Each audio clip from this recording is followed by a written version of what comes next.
Hi everyone, in this video we are on page 8 of the practice set, and again this concept wasn't explicitly covered in the notes, so we're going to treat this part of the practice set as part of our notes. So we've got the graph of a parent function and a transformed function, and we want to write the equations for both.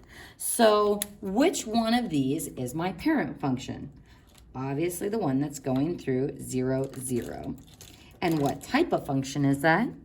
Based on the shape, this is a cubic function. So my parent function, I'm going to write y equals x cubed. Now, what we should be able to pull from our graph and also just from our table in general is that these are two other nice points on that parent function. Next, I'm going to look at my transformed function, this one. And we are going to try to figure out how this function has turned into this transformed function. So the first thing that I'm going to try to do is identify where that central point that was at 0, 0 now currently is. There's my central point.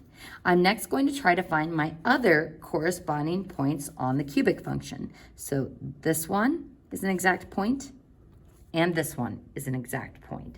So folks, from looking at how these are spaced out, I can tell a few things from this graph. First, it doesn't look like it has been vertically reflected or horizontally reflected, nor does it look like it has been stretched or shrunk.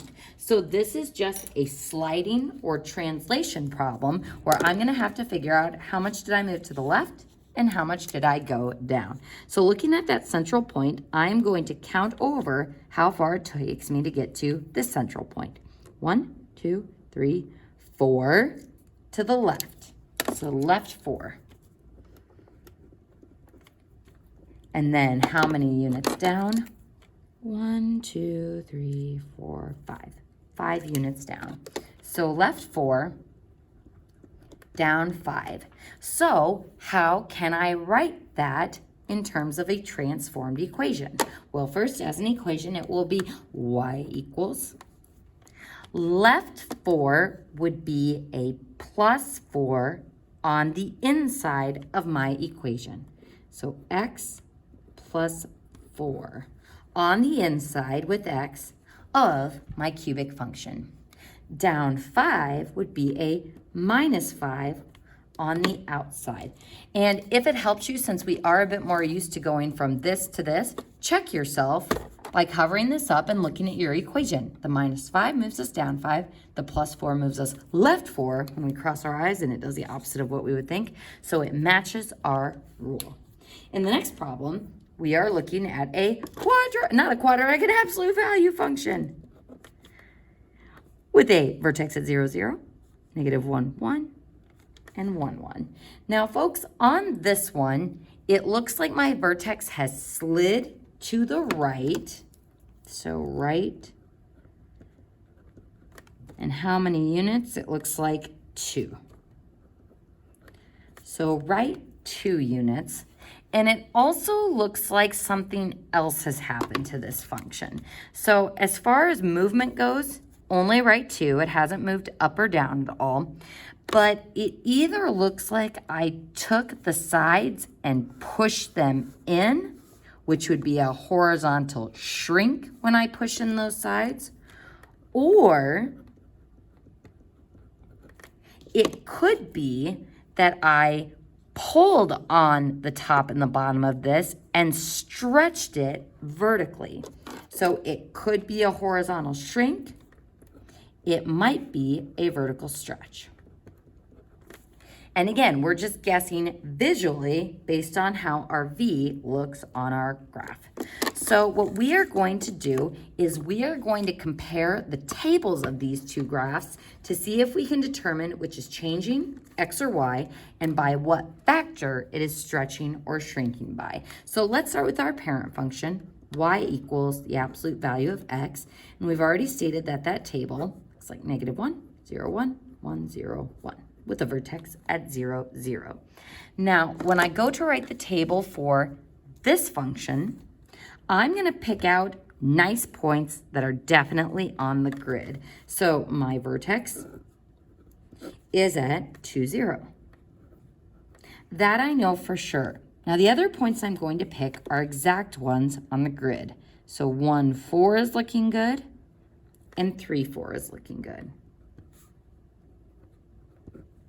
So now I am going to compare these tables and think about what I do know in terms of that transformation coordinate formula. The only thing I am positive about is that it has definitely moved to the right 2 units. So how do I move those x values to the right 2 units? We add 2. So I am positive that that's what's going on with my x's, but we don't know if we are also affecting the x with a horizontal shrink. I probably should have left a little bit more room.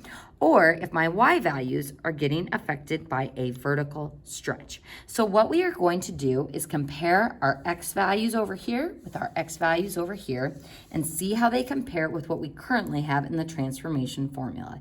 If I take -1 plus 2, we get 1. If I take 0 plus 2, we get 2.